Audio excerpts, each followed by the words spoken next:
Magandang araw mga ka-tiles! Narito ang mga tips sa pag-aalaga ng tiles. Sa mga tiles na gawa sa natural na bato katulad ng marble at granite, regular na isil ang mga tile na gawa sa natural na bato upang protektahan sila sa mga stains at spills.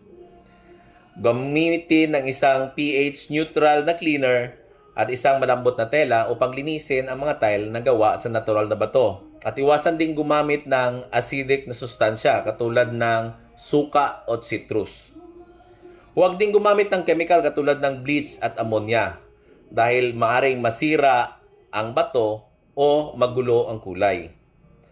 Pagkatapos ng paglilinis ay patuyuin ang ibabaw para huwag magkaroon ng water spot.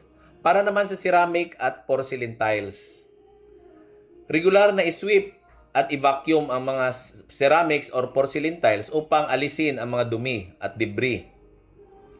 Gumamit ng isang mild na detergent lamang upang linisin ang mga ceramic at porcelain tiles.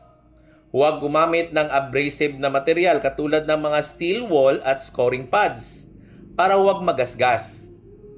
Pagkatapos ng paglilinis, patuyuin para huwag magkaroon ng water spots. Para naman sa mga glass tiles, gumamit tayo ng isang gentle na glass cleaner, yung mild lang, at isang malambot na tela upang linisin ang mga glass tiles.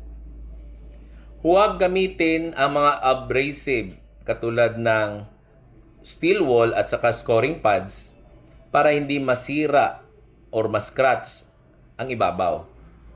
Patuyuin pagkatapos ng paglilinis para huwag magkaroon ng water spots. Iwasan na gumamit ng paper towels para hindi magasgas ang inyong mga glass tiles. Ang mga grout po natin ay regular din na linisin katulad ng mga bato upang huwag magkaroon ng debris. Gumamit ng isang grout cleaner at isang malambot na brush para linisin ang grout lines.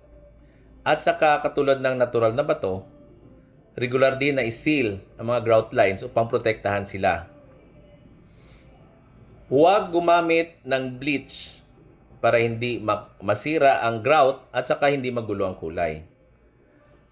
Narito tayo sa pangkahalatang tips para sa pag-alaga ng tiles.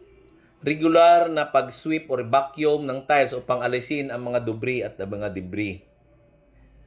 Linisin ang spills kagad upang maiwasan ang mga stains. Gamitin ang mga doormats at rugs upang mahuli or matrap ang mga dumi at debris bago sila makarating sa mga tiles. Iwasan ang paggamit ng masyadong maraming tubig dahil maaring magdulot ng mga water spot at o masira ang mga tiles. Laging testin ang mga cleaning products sa isang maliit na lugar bago sila gamitin sa buong tiles dahil baka masira ang iyong mga tiles. Ganyan po ang mga tips. Salamat po!